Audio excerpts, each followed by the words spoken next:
Hey everybody, this is Mike from Fight to Be Fit Health and Wellness. I tried doing this video yesterday and there were some issues where it wouldn't work, so I'm going to do it up again today. So this is a continuation of what I was saying on Thursday about body composition.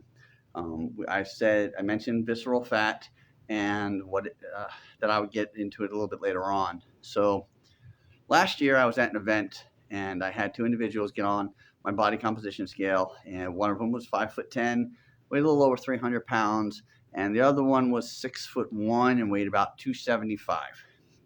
Now they got on the scale, they got the measurements, and the one that was 300 pounds came out to about 37% body fat, and the one that was 275 pounds came out to 20% body fat. The range for both of them, since they were roughly the same age, was 12 to 22%. So obviously the one that was 300 pounds was outside of that range, and the one that was 270 was inside the range. So you would look at it and go, oh, well, obviously this one needs work and this guy's doing pretty good. Until we got down to the visceral fat scores. Surprisingly enough, they both had a visceral fat score of 22.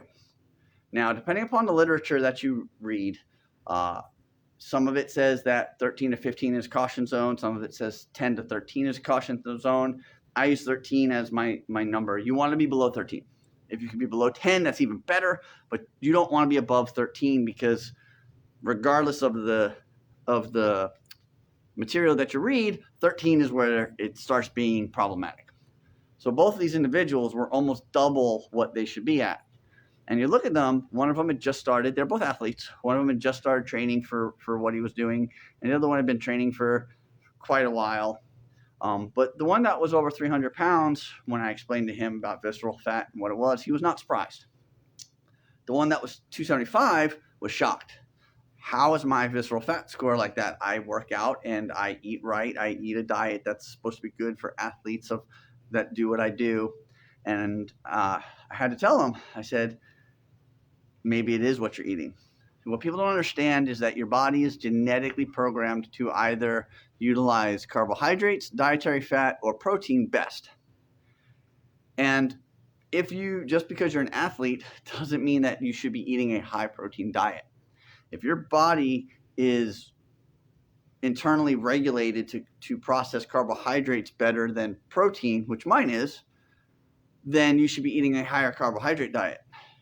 If your body is designed to process dietary fats better than carbohydrates, then you should be eating a higher dietary fat-based diet. The only way to know that is there's DNA tests that you can do. At Fight to Be Fit, we do that test. If you're interested, you can call me or text me 302-359-1890, and I can give you the information on that. The second thing is how you work out is also genetically predetermined. Certain people are predetermined to get better benefits from cardio, and other people are predetermined to get better benefits from strength training.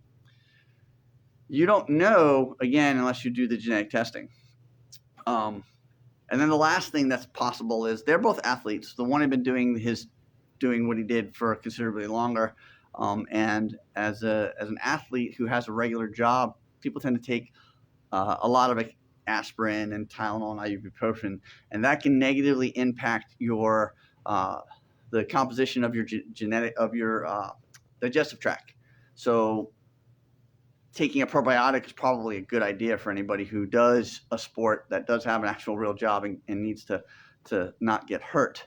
But the big thing is that no matter what you do, if you don't have a place where you can go to get a body composition analysis and track your visceral fat score, you're not going to know what's going on. Well, Mike, why do I care? What's the difference between adipose tissue and visceral fat? Why does it matter? Here's why it matters. Visceral fat is the fat that's underneath your muscles, that's on top of your organs.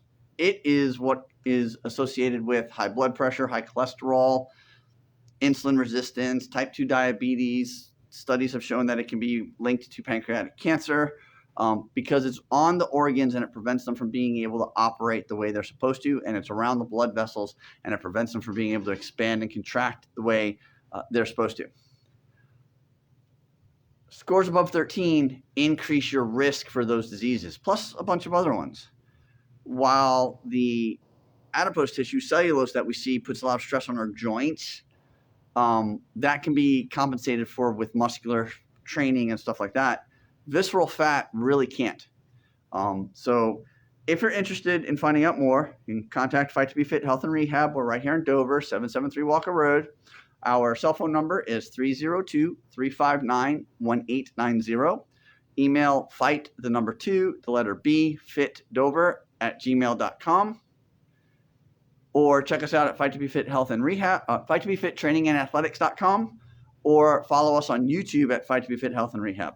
All right, I look forward to talking to you guys later. Bye.